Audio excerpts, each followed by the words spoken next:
The first contraction seized Alara Vance like a hangman's noose, sharp and merciless. It tore a strangled cry from her lips, a sound immediately swallowed by the suffocating silence of her cell in Fort Carson Federal Prison.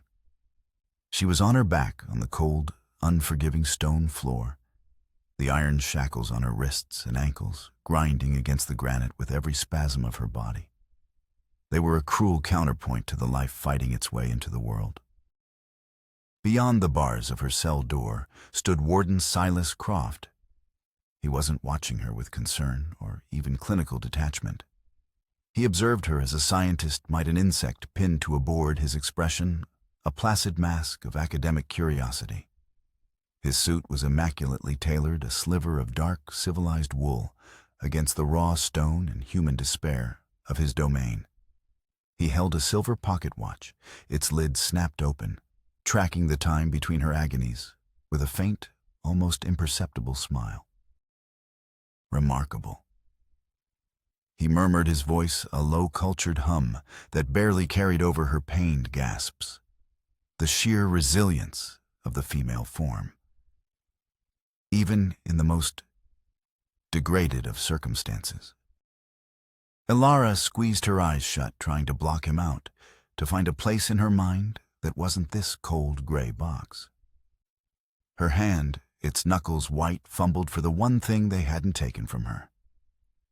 Tucked inside the collar of her threadbare prison tunic was a small dented silver locket. The metal was cool against her fevered skin. As her fingers closed around it, the world of Fort Carson dissolved, replaced by a memory so vivid it was a pain all its own. Sunlight, warm and golden, streamed through the open window of a small but sturdy ranch house. The air smelled of pine and baking bread. Thomas, her husband, stood before her, his face crinkled with a smile that always reached his kind blue eyes. He held the locket in his palm. It was new then, gleaming and perfect. "For you, Alara," he'd said, his voice thick with an affection that felt as real and solid as the mountains surrounding their valley. "So you'll always carry my heart with you." He had fastened it around her neck, his touch gentle. And soon he'd whispered his hand, coming to rest on her still flat stomach. "It will hold a picture of our future." The memory shattered. A fresh wave of pain, white-hot and blinding, ripped through her. Thomas was gone, taken by a fever that had swept through the territory 6 months ago. The ranch was gone, seized as collateral after the trial. And the future he had dreamed of was about to be born in chains under the predatory gaze of a monster. "Push, Mrs. Vance," the warden, encouraged, his tone that of a man coaching a racehorse. "Let's not dawdle. The territory has schedules to keep." Another scream. Then this one, raw and primal, was torn from her throat. She arched her back, the chains digging into her flesh, her world narrowing to a single, explosive point of agony and effort. In the periphery of her vision, she saw movement in the adjacent cell, a shadow shifting behind iron bars. He had been there for weeks, a silent statue of a man. The guards called him the Apache. She had never heard him speak a single word. He simply sat, his back ramrod straight, his gaze fixed on some point beyond the prison walls that only he could see. His name she'd overheard was Kale. He was a warrior captured in the border skirmishes, too proud or too broken to plead his case. Now, for the first time, he was watching her. Not with the warden's cruel curiosity, but with an unnerving stillness, an intensity that seemed to cut through the iron and stone between them. With a final desperate surge that felt as if it were tearing her soul from her body, the baby came. A sudden slick release, followed by the thin, wavering cry of a newborn. For a breathtaking moment, all pain vanished, replaced by a flood of fierce, overwhelming love. A daughter. Her daughter. She reached down her chained hands, clumsy, and gathered the tiny wailing infant to her chest. The baby was so small, so perfect. A miracle of life in a place dedicated to death. Warden Croft snapped his pocket watch shut. The click was unnaturally loud in the sudden quiet. A girl, he announced as if cataloging an inventory item. Excellent. The orphanage contract pays a premium for healthy female infants. He produced a key from his waistcoat pocket and stepped toward the cell door.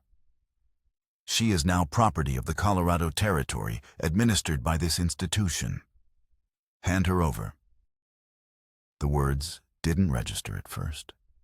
They were too monstrous, too utterly disconnected from the sacred reality of the child in her arms. No, Alara whispered the word, a fragile puff of air. That wasn't a request, Mrs. Vance. The key turned in the lock. The heavy door groaned open. Croft stepped inside his polished boots, immaculate on the filthy stone. He loomed over her, a figure of absolute authority. You are a convicted felon. You have forfeited all rights. The child is a ward of the state. No, she said again, this time with a sliver of steel. She pulled her daughter closer, shielding her small body with her own. You can't. She's all I have. Croft's smile was a thin, bloodless line. That is precisely why I can. He reached for the baby. Panic, cold and sharp, pierced through Alara's exhaustion. She had nothing left to fight with. She was broken, bleeding, and chained to the floor. And then a sound exploded from the cell next door. It was not a human cry, but the deafening shriek of metal protesting its torment. Alara's head snapped toward the sound. Kyle was on his feet. He had wrapped the loose ends of his own chains around the lock of his cell door, and with a surge of impossible concentrated strength was pulling. His muscles bulged the tendons in his neck, standing out like cords of steel. His face was a mask of pure, focused will. With a final percussive crack, the iron lock housing shattered. The door to his cell swung inward. Two guards stationed at the end of the cell block, who had been watching the warden's drama with lazy indifference, now jerked to attention. They drew their pistols, shouting, "Inmate loose, lock it down." Croft spun around, his face contorted with fury at this unexpected defiance. "You, Apache, get back in your cell." Kyle ignored him. He didn't run. He didn't attack. He simply stood in the doorway of his cell, a silent, immovable obstacle. It was a diversion, a suicidal, magnificent diversion. He was giving her a chance. In that split second, a fire Alara thought long extinguished roared back to life. It was the fire of a mother protecting her child. With a surge of adrenaline, she twisted her body, using the weight of her shackles to smash the iron links of her wrist chains against the sharp corner of the stone cot. Once. Twice. On the third strike, a corroded link snapped. One hand was free. Croft, distracted by Kale, didn't see it. He was screaming at the guards. Shoot him if he moves. Alara didn't hesitate. She scooped up her daughter, wrapping her in a piece of torn blanket. The baby's cries were small punctuation marks in the rising chaos. Chains scraped stone. Guards shouted. A rifle shot echoed the bullet sparking off the wall near Kale's head. He didn't flinch. She ran. Her bare feet slapped against the cold floor. The broken chain on her wrist and the shackles on her ankles clanked and scraped a frantic, desperate rhythm. She burst out of the cell block into a prison yard, swept by a biting wind. Snow had begun to fall, thick, wet flakes that melted on the gray mud. The diversion had thrown the entire prison into an uproar. Men were yelling from the upper tiers, bells were clanging, and the beam of a watchtower spotlight sliced through the falling snow. Her lungs burned. Every step was agony. But in her arms, she held a tiny, warm weight. She held hope. And for hope, she would outrun the devil himself. The fortress of Fort Carson was designed to be a tomb, a place from which no one returned. Its granite walls, 20 feet high and 3 feet thick, were a testament to the absolute finality of federal justice. They were quarried by inmates who died in the process, their ghosts supposedly lingering in the very stones they had hewn. Tonight the wind howled around those stones like a keening spirit carrying with it the first true blizzard of the season. For the guards, it was a nuisance. For Alara Vance, it was a shroud. She hugged the shadows of the mess hall, her breath coming in ragged, painful clouds. The prison tunic offered no protection against the cold which sank its teeth into her skin, sharp and deep. Her daughter, whom she had already named Hope in the silent chambers of her heart, was blessedly quiet, cocooned in the rough blanket, and pressed against the fading warmth of her mother's body. The clanging alarm bells seemed to be ringing inside Alara's skull. Shouts echoed from every direction. The spotlight from the main tower swept across the yard in a predictable rhythmic pattern. She watched it pass, a brilliant white blade cutting through the swirling snow. 1, 2, 3. And it would pass again. Her mind, once trained in literature and history by a father who believed a woman's education was as vital as a man's, now worked with the primal calculus of a hunted animal. The west wall. There was a section near the infirmary where scaffolding had been erected for repairs. If she could reach it, she might have a chance. The light swept past. She bolted. The mud of the yard tried to suck the worn leather slippers from her feet. The remaining chains on her wrist and ankles were a crippling weight, a constant metallic reminder of her captivity. A guard shouted from a nearby catwalk. There, by the infirmary. A rifle cracked. The bullet hissed past her ears so close she felt its heat. She didn't dare look back. She threw herself forward, stumbling behind a stack of lumber just as the spotlight swung back, washing the area in blinding light. Her heart hammered against her ribs, a frantic drumbeat of terror and adrenaline. She squeezed Hope tighter, whispering reassurances that were as much for herself as for the infant. The warden's voice, amplified by fury, cut through the din. I want her alive, and I want the child. The child. Not her child. The child. An object. A piece of property. The thought stoked the embers of her rage into a roaring flame. She would die out here in this frozen mud before she let that man lay his hands on her daughter again. She waited for the light to pass once more, then made another desperate dash for the scaffolding. The wooden structure loomed like a skeleton against the dark stone wall. It was slick with ice, a treacherous ladder to a freedom she could barely imagine. Her free hand, raw and bleeding from breaking the chain, scrambled for a hold. The wood was rough, splintered.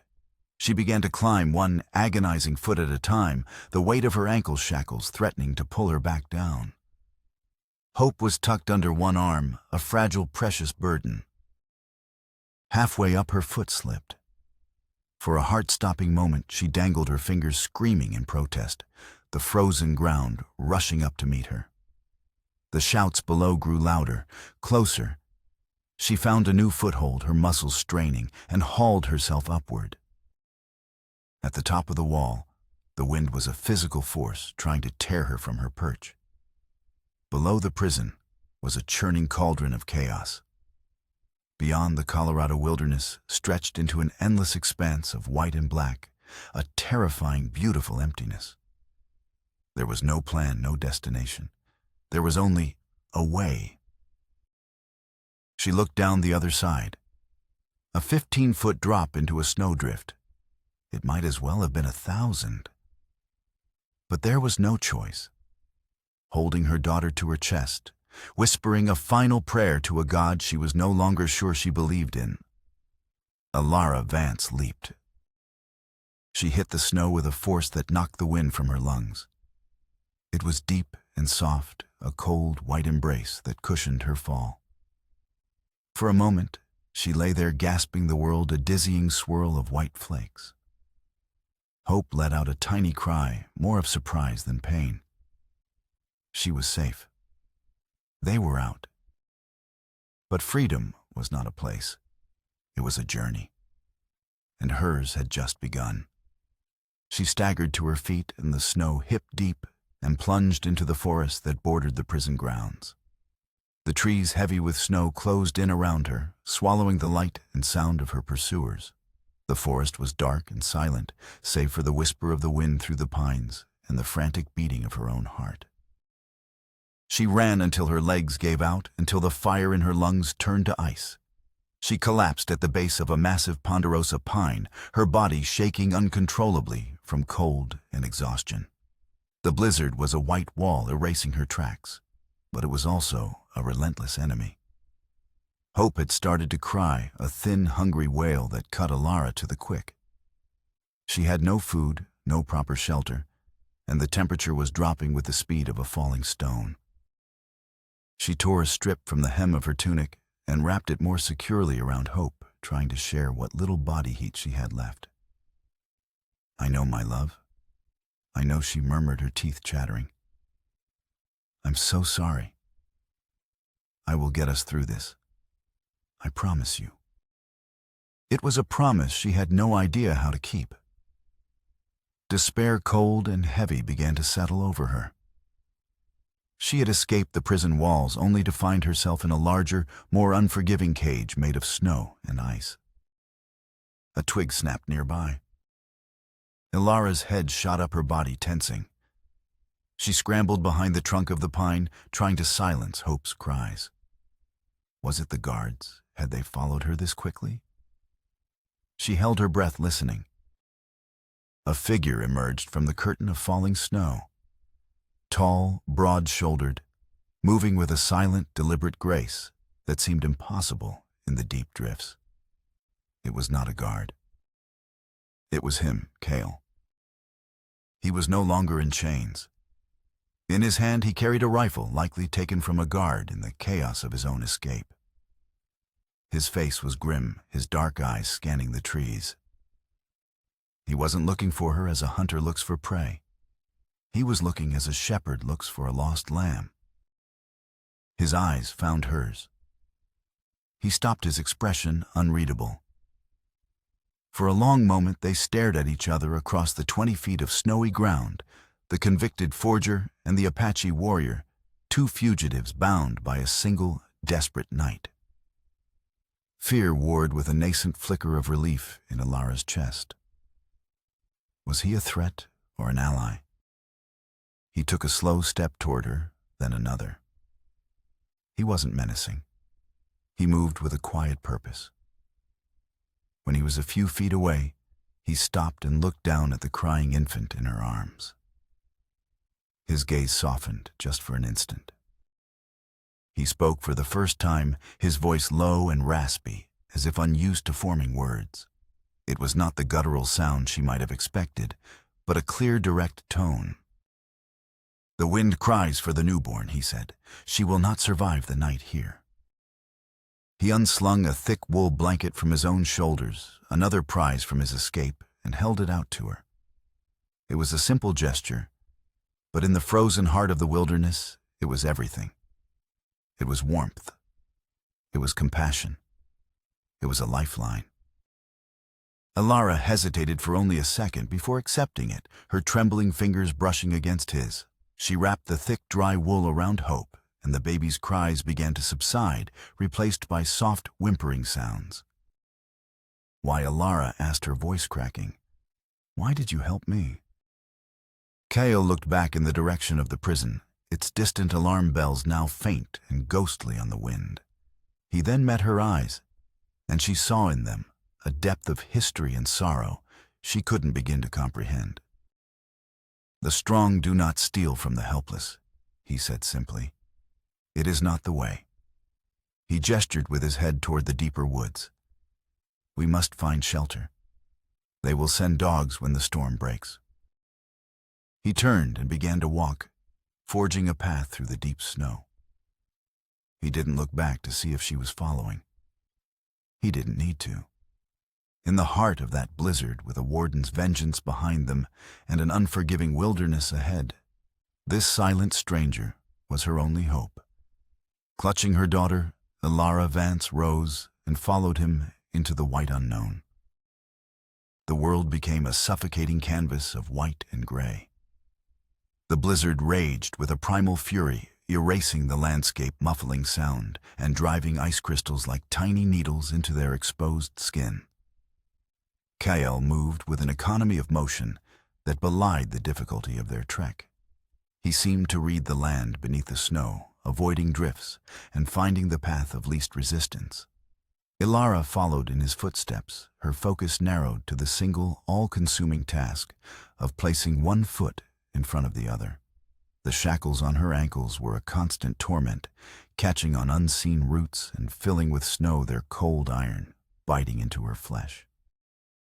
Hope had fallen into a fitful sleep, her small body a warm, precious weight against Ilara's chest. The thick wool blanket Kael had given them was a shield against the worst of the wind. But Ilara could feel the cold seeping into her own bones, a deep, invasive chill that threatened to paralyze her will. After what felt like an eternity, Kael stopped. He stood before a jumble of massive boulders that formed a shallow overhang, a slight reprieve from the direct assault of the storm. It wasn't a cave, but it was something. Here he set his breath pluming in the frigid air. For now. He used the stock of his rifle to clear away the snow, revealing a patch of frozen ground sheltered by the rock. Ilara sank to the ground, her body screaming in protest. She huddled over Hope, trying to create a pocket of warmth with her own shivering frame. Kael disappeared back into the storm without a word. Panic flared in Ilara's chest. Had he abandoned them? She was helpless out here, a city-bred woman who knew more about Shakespeare than she did about survival. The thought of being left alone with her newborn in this frozen wasteland was more terrifying than the prison itself. But minutes later, he returned his arms, laden with dry branches and pine boughs he had somehow scavenged from beneath the snow. He worked with a quiet, methodical efficiency. He built a small windbreak with the boughs and then arranged the branches in a careful pile. From a small leather pouch at his belt, he produced a flint and steel. With practiced movements, his hands shielded from the wind, he struck a spark. A tiny ember glowed, and he patiently nurtured it, feeding it slivers of dry bark until a small, determined flame flickered to life. The fire was a living thing, a small golden sun in the heart of the storm. Its warmth was a miracle. Ilara edged closer, unwrapping Hope just enough to let the heat touch her tiny face. The baby stirred her little mouth, making sucking motions in her sleep. Hunger. Another enemy they could not outrun for long. Kael sat on the other side of the fire, his posture as straight and still as it had been in his cell. He cleaned the rifle with a small piece of oiled cloth, his movements precise and unhurried. The firelight played across the planes of his face, revealing lines of hardship etched around his eyes and mouth. He was younger than she had first thought, perhaps not yet 30, but he carried the gravity of a man who had lived several lifetimes. "They will hunt us," Ilara said, her voice barely a whisper. "Croft, he won't give up?" Kael didn't look up from his task. He is a man who enjoys cages. He will not like that his birds have flown. "He wanted my baby," she said, the words still tasting of poison. He called her property. Kael paused, his hands stilling on the rifle. He looked at her, then his dark eyes meeting hers across the flames. "Some men are broken. They can only feel strong by breaking others." He returned to his work. "We will not be broken." The simple declaration, spoken with such quiet certainty, was more reassuring than 1,000 hollow promises.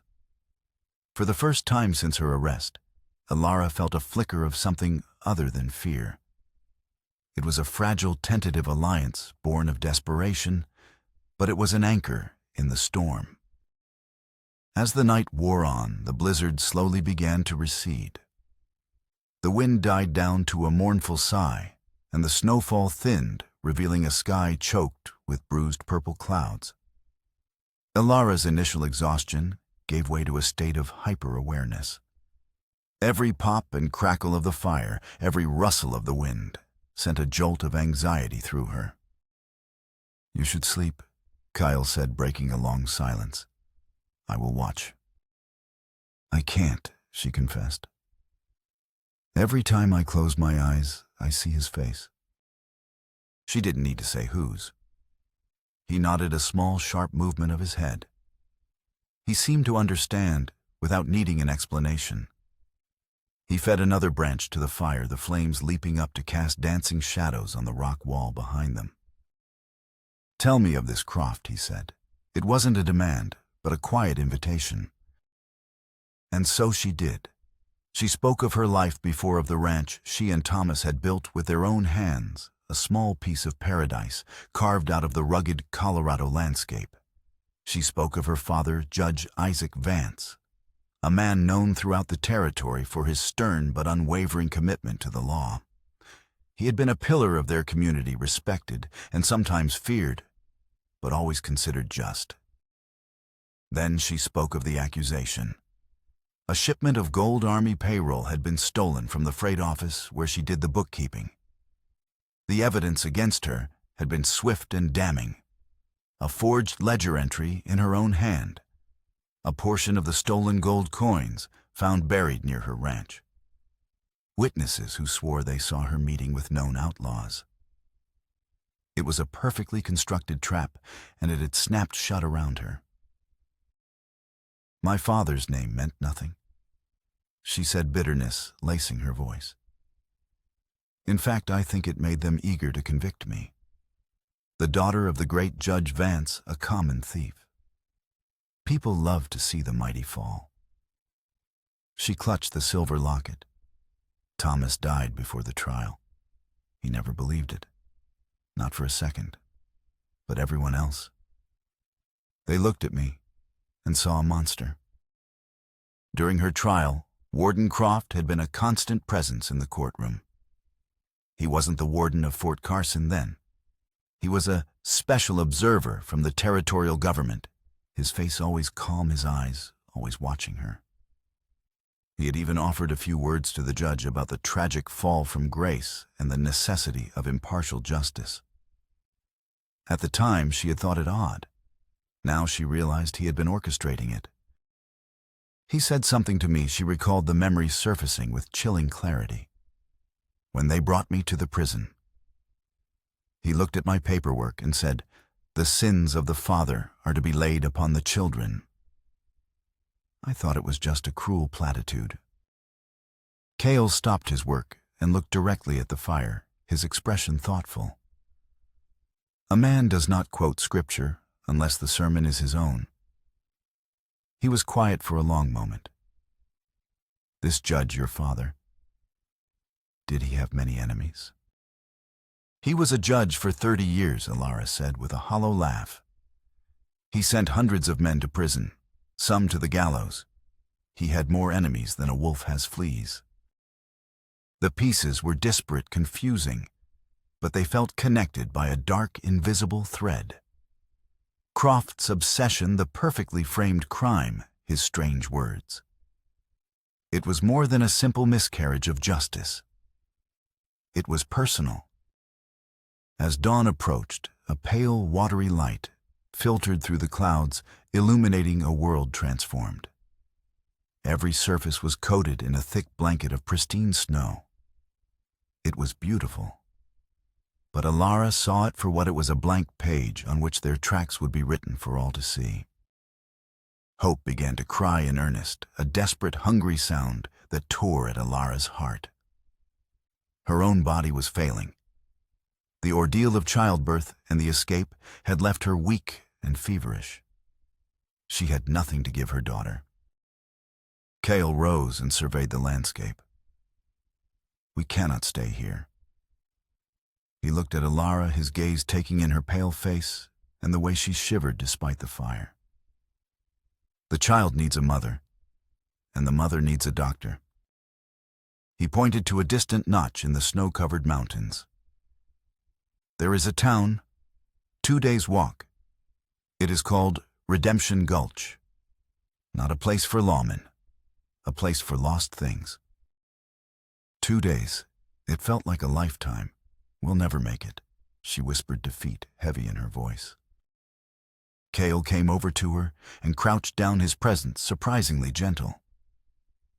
The mountain does not ask the rabbit to climb like the goat. It only asks that it tries. He looked at the heavy shackles still locked around her ankles. First, we unchain the rabbit. He spent the next hour working on the iron bands. Using 2 heavy stones, he began to methodically hammer at the lock mechanism. It was slow, brutal work. Each strike sent a jarring vibration up Alara's legs, but she gritted her teeth and held still, her daughter cradled in her lap. Finally, with a sharp crack, the lock on one shackle broke. He repeated the process on the other. When the last iron band fell away into the snow, Alara felt a surprising wave of emotion. It wasn't just physical freedom. It was a severing of her connection to that place, to the woman she had been on that stone floor. She was no longer just a prisoner. She was a survivor. She stood, her legs unsteady but her own. She looked at Kyle, at the raw, bruised skin on his hands from his efforts. "I don't even know your name," she said, realizing the absurdity of it. "I am Kale," he said. "I am Alara." They looked at each other, 2 names spoken into the vast, cold silence. It was a formal introduction in the most informal of circumstances, a fragile pact made between 2 worlds. "Come, Alara," Kale said, shouldering the rifle and a small bundle of their meager supplies. "Redemption Gulch will not come to us." The journey was a blur of white. White snow, white sky, white-hot pain in Alara's exhausted limbs. Kyle led them on a winding path through dense pine forests and across frozen streams, always keeping to cover his eyes, constantly scanning their surroundings. He moved with a quiet, tireless rhythm, a part of the wilderness rather than a trespasser in it. He showed her how to find tin-dry lichen to use as tinder, how to identify the tracks of deer and rabbit, and how to walk on the snow without sinking. He was a man of few words, but his actions spoke a language of profound competence. He fashioned a makeshift sling from the remnants of his blanket, allowing Alara to carry hope more securely and keep her hands free. When they stopped to rest, he would build a small, smokeless fire, a skill that baffled her, and produce a handful of dried berries and jerky from his pouch, insisting she eat first. Their conversations were sparse, fragmented. She learned he was Chiricahua Apache, that his people had been driven from their lands in the south, and that he had been captured while hunting, wrongly accused of raiding a settlement. He spoke of his past, without self-pity, stating the facts as he would describe the shape of a mountain or the direction of the wind. "Your Fort Carson is just a stone corral," he told her one evening as they huddled by a fire in the shelter of a cliff face. "They think their walls make them safe. But a man in a cage is not defeated. He is only waiting." In turn, Alara spoke more of her father. She remembered his study lined with leather-bound books of law and philosophy. He was a man who believed in the absolute power of logic and evidence. He used to say that the law was a fortress against the chaos of human nature, she recalled. But what happens when the chaos gets inside the fortress? On the second day, they found a small abandoned line shack, a relic of a failed telegraph company. It was little more than 4 crumbling walls and a partial roof, but it was a haven. Inside, on a rickety shelf, they found a treasure, an old tattered newspaper from a few months back. As Kale went to scout the area, Alara sat by the dying light of the afternoon, nursing hope under the warmth of the blanket. She idly scanned the yellowed pages of the paper, the Territorial Tribune. It was filled with local news, cattle prices, a church social advertisements for patent medicine. Then a small article at the bottom of a page caught her eye.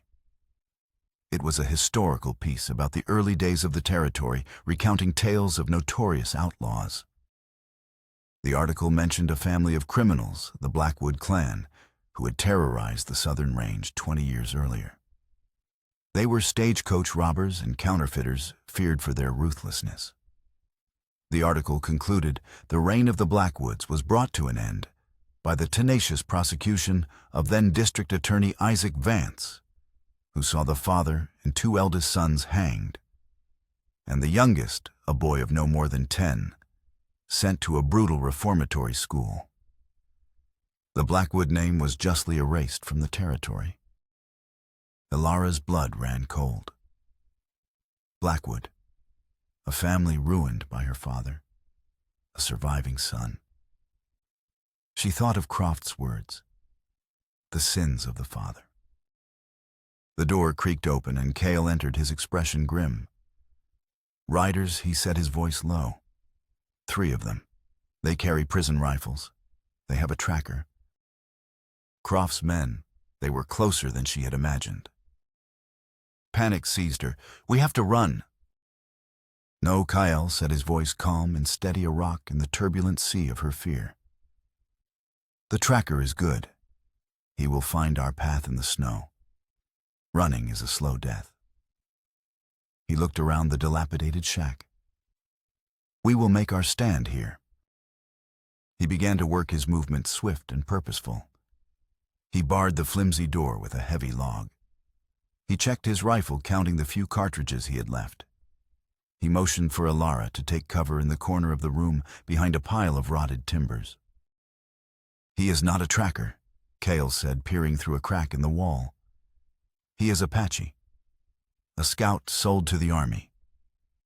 He let out a soft, guttural sound of disgust. "He hunts his own kind for silver." The riders were getting closer. Ilara could hear the crunch of their horses' hooves in the snow, the jingle of their harnesses. She held Hope tight, her heart pounding a frantic rhythm against the baby's small body.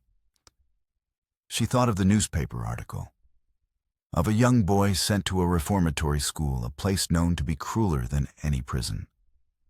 A boy whose family was destroyed by her father. Could it be, was Croft's real name Blackwood? Was this entire nightmare an act of long, simmering, twisted revenge?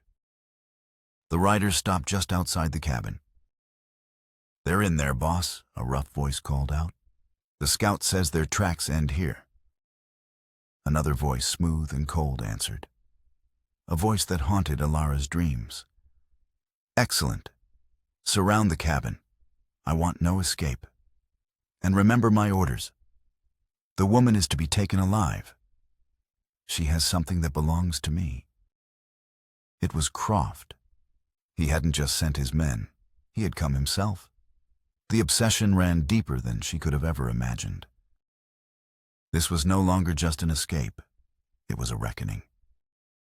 The world outside the tiny shack fell silent. It was the heavy, pregnant silence before a storm breaks a silence that hummed with violence. Ilara pressed herself deeper into the corner, making her body as small as possible a shield for the sleeping child in her arms. Cale stood near the single grimy window, a silhouette against the gray light. He was utterly still, not with fear, but with the coiled readiness of a predator. "He has 2 men with him," he whispered, his eyes never leaving the scene outside. "And the scout. The warden stays back with the horses." "What do we do?" Ilara breathed the words barely audible.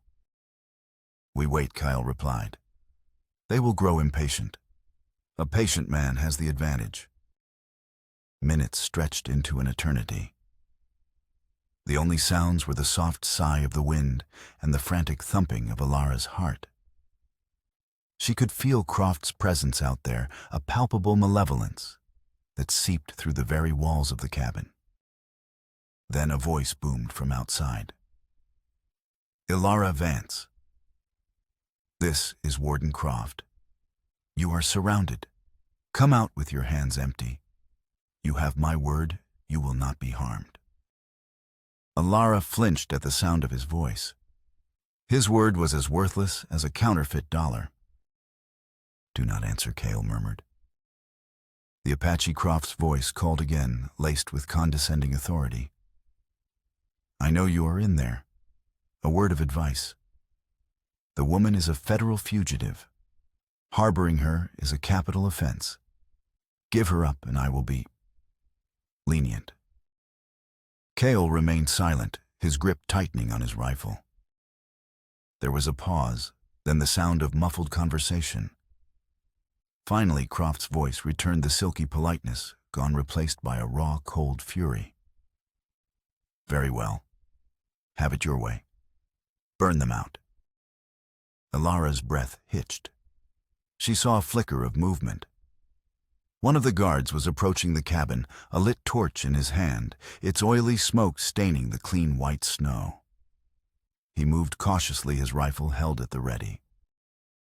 Cale tracked his approach through the crack in the wall. He waited until the man was just feet from the cabin, his arm raised to throw the torch onto the dry, tinder-like roof. The rifle in Kyle's hands exploded. The sound was deafening in the enclosed space. The guard outside jerked backward as if struck by an invisible fist, the torch flying from his hand and extinguishing in the snow. He collapsed without a sound. Chaos erupted. The other guard began firing wildly at the cabin, bullets thudding into the log walls. Splinters of wood flew through the air. Ilara curled herself tighter around Hope, praying one of the rounds wouldn't find its way through a gap. Cale had already moved to the other side of the shack, peering through another crack. He was calm, his breathing steady, a stark contrast to the frantic violence outside. He was not a man caught in a fight. He was a man in his element. The shooting stopped. The silence that followed was even more menacing. He is thinking, Cale whispered. He lost one man. He will not risk the other foolishly. Suddenly, a new sound. A scraping, shuffling noise from the rear of the cabin. The Apache scout. Kyle had called him a traitor, a man who hunted his own. He was using his skills to try to find a weak point, a way in.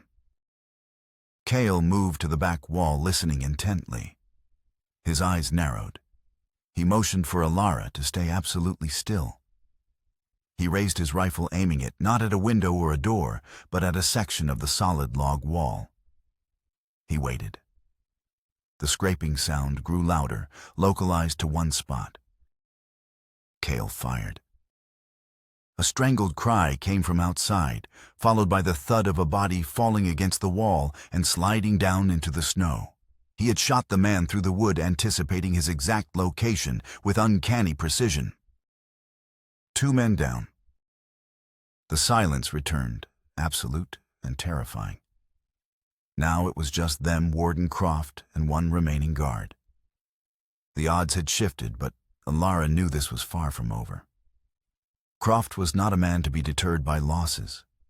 He was a man who would double his wager. She risked a glance toward the window. She could see the horses, and next to them, the warden. He stood perfectly still, looking at the cabin, not with the frustration of a thwarted commander, but with the cold, calculating patience of a chess master who has just sacrificed a pawn. He was recalibrating. This was the moment Ilara realized the true nature of her enemy. He wasn't just a warden seeking a fugitive. He was a hunter who enjoyed the chase, a man whose personal vendetta had twisted him into something monstrous. The newspaper article, his words had all solidified into a terrifying certainty. He was Silas Blackwood, the last surviving son, and he was here to finish what her father had started. He was not just trying to recapture her. He was trying to erase her, to annihilate the last remnant of Judge Isaac Vance's legacy. She looked at Cale, who was reloading his rifle with one of his last cartridges. He met her gaze, and in his eyes she saw not fear, but a grim resolve. He had saved her in the prison, not just out of pity, but out of a deep, ingrained sense of justice. He saw in Croft the same corruption and cruelty that had stolen his own freedom, his own land. Their fight was the same fight. He will come himself now, Cale said. The journey to Redemption Gulch took another day, a somber trek through a landscape of ghosts. They left the bodies of Croft's men where they had fallen, a grim warning to any who might follow. Croft himself had vanished, retreating with his last man after Cale had dispatched the scout. But his absence was more threatening than his presence. It was a tactical withdrawal, not a defeat. He was out there regrouping, planning his next move. They arrived at the edge of Redemption Gulch as dusk was settling, painting the snow-covered peaks in hues of bruised violet and rose. The town was nestled in a narrow valley, a single muddy street lined with a dozen ramshackle buildings. Smoke curled from stone chimneys, promising a warmth and civilization that felt a world away from the frozen wilderness they had just survived. The town's name seemed a bitter irony. There was no redemption here, only a place to hide. "We need a doctor for the child." Kyle stated, his gaze fixed on a small, neat-looking building with a painted sign, "Doc Miller, physician and surgeon. And you need rest." Elara looked down at her own ragged appearance, the torn prison tunic, the haggard look in her eyes. And Cale, an Apache warrior with a rifle slung over his shoulder, would draw even more attention. "They'll ask questions," she said nervously. A woman and an Indian appearing out of nowhere. "Truth is a tool," Kyle said. "You use only as much as you need." They entered the town, their arrival causing an immediate stir. Men stopped talking and turned to stare from the porch of the saloon. A woman peered at them from behind a curtain in the general store. The air was thick with suspicion. Doc Miller's office was an oasis of clean, quiet order. It smelled of carbolic acid and dried herbs. The doctor himself was a small, wiry man in his late 50s, with a fringe of gray hair and spectacles perched on his nose. His eyes, magnified by the lenses, were sharp but kind. He took one look at Elara and the baby, and his professional demeanor took over. "Good heavens, child. Get her in here. Put her by the stove." He examined Hope first, his movements gentle and efficient. "She's cold and hungry, but she's a fighter. Strong lungs." He then turned his attention to Elara, tut-tutting over her bruised wrists and the exhaustion etched onto her face. He asked no questions about where they came from, only about her health. He gave her a warm broth and a thick blanket, and for the first time in days, Elara felt a measure of safety. While the doctor tended to them, Kyle stood by the door, a silent guardian. His presence made the doctor a little nervous, but he seemed to understand that the two were a package deal. "You'll need to stay off your feet for a few days," the doctor advised Elara. "And the little one needs to be kept warm and fed. I have a room in the back you can use." It was an act of extraordinary kindness from a stranger. But as Elara rested, a new figure appeared at the doctor's door. He was a tall man with a weathered face and a cynical, tired expression. A silver star was pinned to his coat. "Doc," he said, his voice a gravelly drawl. He nodded curtly at Elara, his eyes lingering on Cale with undisguised mistrust. "Heard you had some new arrivals." "Marshall Brody," the doctor said with a sigh. "Just helping a mother and child in need. They've had a hard journey." Marshall Brody's eyes swept over them, missing nothing. Elara's tattered clothes, the haunted look in her eyes, the prison-issue rifle in Cale's hand. "A hard journey from where, I wonder?" He asked, his question directed at Elara. Elara's mind raced. "We were traveling from the east. Our wagon broke down in the storm. My husband—" She let her voice trail off, hoping the implication was enough. The marshal didn't seem convinced. "And your friend?" he asked, gesturing toward Cale. "He found us," Alara said quickly. "He saved our lives." Brody grunted a non-committal sound. "Town like this, we get all sorts. Most of them running from something. I like to know what." He tipped his hat. "You cause any trouble, you answer to me. You understand." Alara nodded meekly. When he was gone, she let out a shaky breath. They had found a temporary sanctuary, but it was a fragile one. The marshal was watching them. Over the next few days, under the doctor's care, Alara began to regain her strength. Hope started to thrive, her cries growing stronger, her tiny features filling out. Kyle remained a constant, silent presence. He would disappear for hours scouting the perimeter of the town, and then return with a rabbit or a grouse for their stew, which he would give to the doctor as payment for their lodgings. Alara knew their time was running out. Croft was hunting them, and Redemption Gulch was too small a place to hide for long. She had to find a way to clear her name. "The freight office," she said to Cale one evening. "The one where the gold was stolen. The company has a main office in Denver, but the local records for this territory must be kept somewhere nearby. If I could see the original ledgers, the manifests, I might be able to prove the entries were forged." Cale considered this. A town marshal would keep such records in his office. Marshal Brody's office, the lion's den. It was an impossible risk. But what choice did they have? The blizzard that had been their salvation in the wilderness returned that night, with a vengeance. The wind howled through the valley, rattling window panes and piling snow in massive drifts against the buildings. The entire town of Redemption Gulch was sealed off from the world, an isolated island in a sea of white. The storm's fury was a mirror of the turmoil in Alara's soul. She was trapped. Trapped in this town, trapped by her past, trapped by the relentless pursuit of a man bent on her destruction. The saloon was the only place in town that seemed to defy the storm. Light and the tinny sound of a piano spilled from its windows. It was there, as Alara watched from the doctor's window, that she saw him.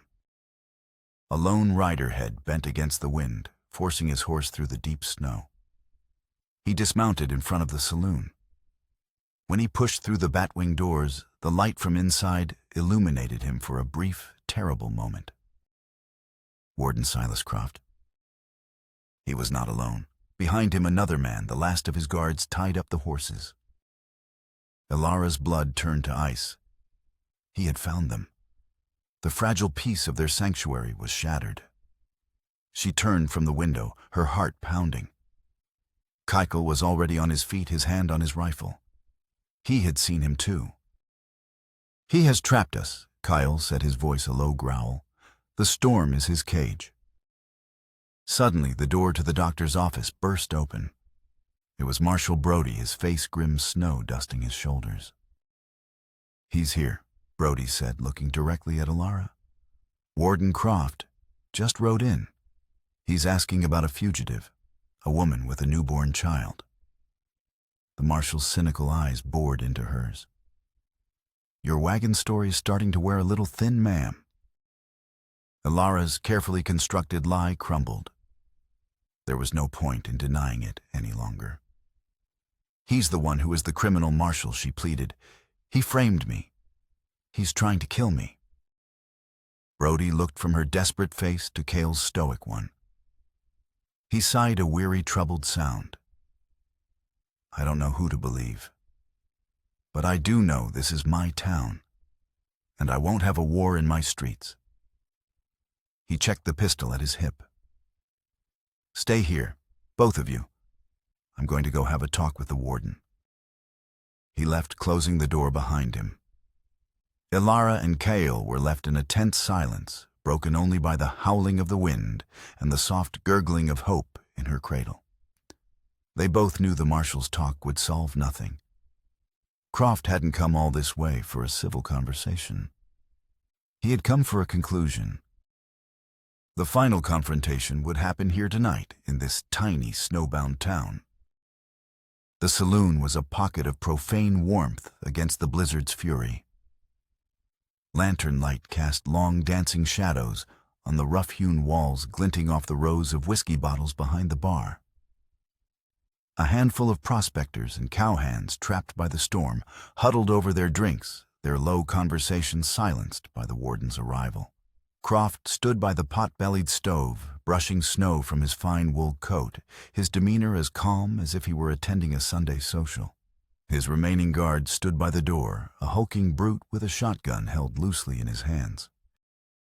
Marshal Brody pushed through the doors, bringing a swirl of snow and cold air with him.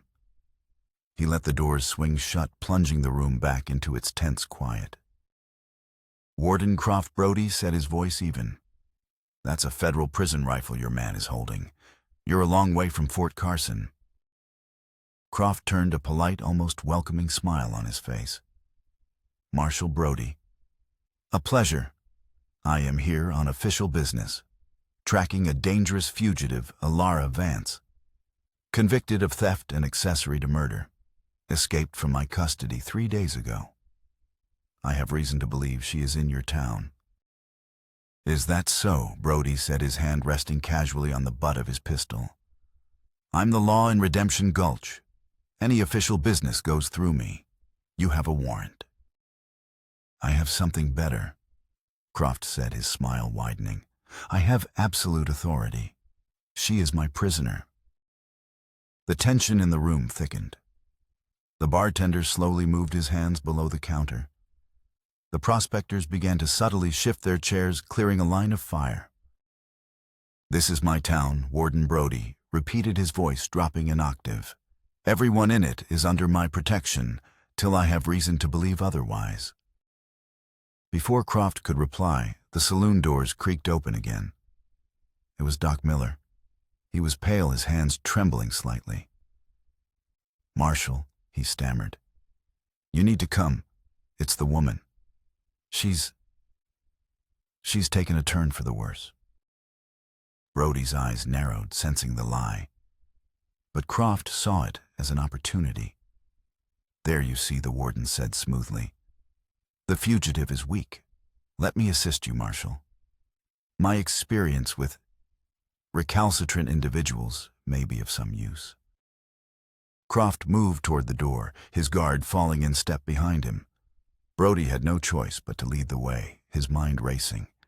It was a trap, and he was walking right into it.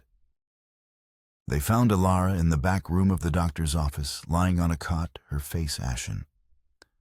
Kyle was gone. Hope's cradle was empty. Croft's polite facade vanished, his eyes cold and hard as riverstones swept the room. "Where is the child?" he snarled. At that moment, his guard, who had been standing in the doorway, let out a choked gasp and crumpled to the floor. Behind him stood Cale, the butt of his rifle held ready.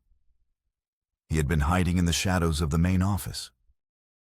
The trap had been sprung, but not by Croft. "It's over," Croft Brody said, drawing his pistol. But the warden was faster than he looked. He grabbed Doc Miller, pulling the smaller man in front of him as a shield and pressing the barrel of a derringer he'd produced from his coat against the doctor's temple.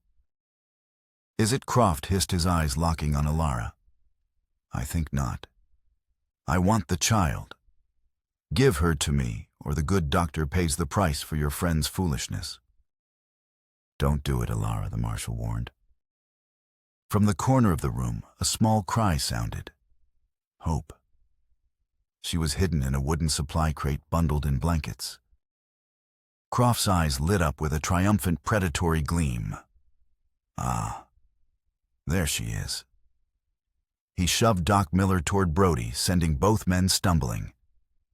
In the confusion, he lunged for the crate, snatching the baby from her makeshift bed. He held her up, a small, squirming shield. "Checkmate, Mrs. Vance." He sneered, backing toward the door. A perfect ending. I get the child, and you get to live with the knowledge that you failed, that your father's precious legacy dies with this little whelp. Why are you doing this? Ilara's voice was shaking, but there was a core of steel in it now. My father was a just man. Croft laughed, a harsh grating sound.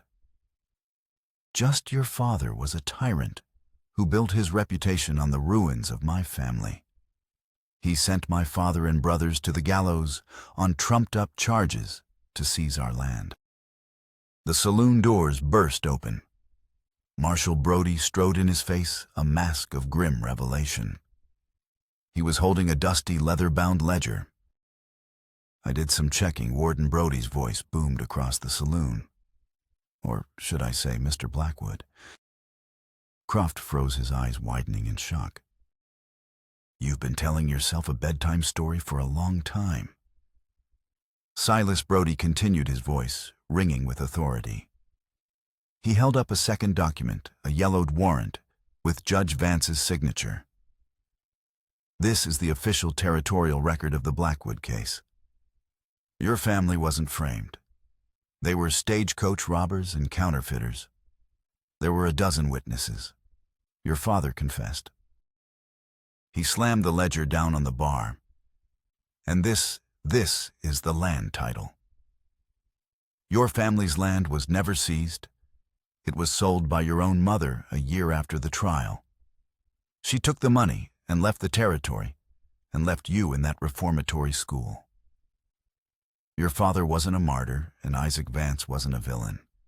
He was just a judge doing his job. Your entire life, your whole magnificent revenge. It's all been built on a lie. The revelation hit Croft like a physical blow. The color drained from his face. His carefully constructed world, the righteous crusade that had fueled him for 20 years, disintegrated in an instant. He was not an avenger. He was the son of a common criminal, abandoned by his own mother. He stared at the documents, then at Ilara, his expression crumbling from arrogant fury into a hollow, gaping emptiness. His grip on hope loosened. In that instant, Cale moved. He wasn't a man anymore. He was a force of nature, a silent, deadly blur. He lunged across the room, not at Croft, but at the baby. He snatched Hope from the warden's grasp, tucking her securely under one arm and spinning away. At the same time, Ilara, who had been inching closer, acted. She grabbed a heavy whiskey bottle from a nearby table and brought it down with all her strength on Croft's arm. The derringer clattered to the floor. Croft roared a sound of pure wounded rage and lunged for her. But Brody was already there. The marshal's pistol came down in a hard, swift arc, striking the warden on the side of the head. Croft staggered, his eyes rolling back, and collapsed in a heap on the floor. The saloon was plunged into a sudden ringing silence, broken only by the howling of the wind outside and Hope's startled cries. Kyle handed the baby back to Ilara. She clutched her daughter to her chest, burying her face in the warm blanket, tears of relief and exhaustion streaming down her cheeks. It was over. The lie was broken. The monster was defeated. The storm outside raged on, but inside, in the heart of redemption, Gulch, a fragile peace had finally dawned. The blizzard broke with the dawn, leaving behind a world of breathtaking, silent beauty. The sky was a brilliant, cloudless blue, and the sun rising over the pristine white peaks made the snow sparkle as if it were scattered with diamonds. It was a morning for new beginnings. Inside the marshal's office, Silas Croft, or Blackwood, as he was now officially known, sat in a holding cell, a defeated man. The fire of his 20-year vendetta had been extinguished, leaving behind only the cold gray ash of a wasted life. He stared at the wall, seeing nothing his grand tragic narrative revealed as a pathetic fiction. Marshal Brody was preparing the telegrams that would see him transported back to a federal penitentiary, this time as a prisoner, not a warden. In Doc Miller's back room, Alara held Hope, rocking her gently. The child was sleeping peacefully, her tiny face a portrait of innocence. All the terror of the past days, the running, the fighting, it had all been for this. For this quiet, perfect moment. Kyle stood by the window, looking out at the mountains. The rising sun caught the sharp lines of his face. He had fulfilled his promise. He had seen her to safety. "You will go now," Alara said. It wasn't a question. He nodded without turning. "My path is not here." "Will you go back to your people?" she asked. He was quiet for a moment. "My people are scattered like leaves in the wind. I will go where the sun takes me." He turned to face her, and for the first time she saw something in his eyes that looked like a smile, though his lips barely moved. "The child has your fire. She will grow strong." Alara stood, Hope still cradled in her arms, and walked over to him. "I don't know how to thank you, Kale. You saved us. You saved everything." "You saved yourself, Alara," he corrected her gently. "I only broke a lock." He reached out and with a surprising tenderness placed a single finger on Hope's cheek. She is a good name for a child. With that he turned and walked out the door. Alara watched him stride down the snow-covered street, a solitary, resilient figure moving toward the vast, open wilderness. He didn't look back. Their bond was one forged in crisis, a debt that could never truly be repaid, only acknowledged. Their paths, which had converged so violently, now diverged in peace. Months later, spring had come to the Colorado Territory. The snows had melted, feeding the rushing streams and bringing a riot of green to the valleys. Alara Vance stood on a gentle rise, overlooking her family's ranch. It was hers again. The official exoneration had come swiftly once the truth of Croft's conspiracy was revealed. The lands, the house, it had all been restored. The townsfolk of Redemption Gulch, led by a steadfast Marshal Brody and a kindly Doc Miller, had helped her get back on her feet. They were no longer suspicious strangers, but neighbors, friends who had seen her courage and respected her for it. In her arms, she held Hope now, a healthy, cooing baby, who loved the feel of the warm sun on her face. Alara walked to the small fenced-off area at the edge of the property, where two headstones stood side by side, one for her mother taken years ago, and one for her father, Judge Isaac Vance. She knelt and gently cleared a few errant weeds from the base of her father's stone. For so long his legacy had been a burden, the source of a madman's revenge. Now it was a source of pride. His name was cleared not just of Croft's lies, but in her own heart. He had not been a tyrant, but a man of principle who had made a powerful enemy. From around her neck, she unclasped the dented silver locket, the one Thomas had given her. It had been her connection to the past, a symbol of a life that was stolen. She had carried his heart, and it had given her strength. But now it was time to build a new life, a new future. With a small silent prayer of love and release, she placed the locket on the granite headstone, its silver gleaming in the afternoon sun.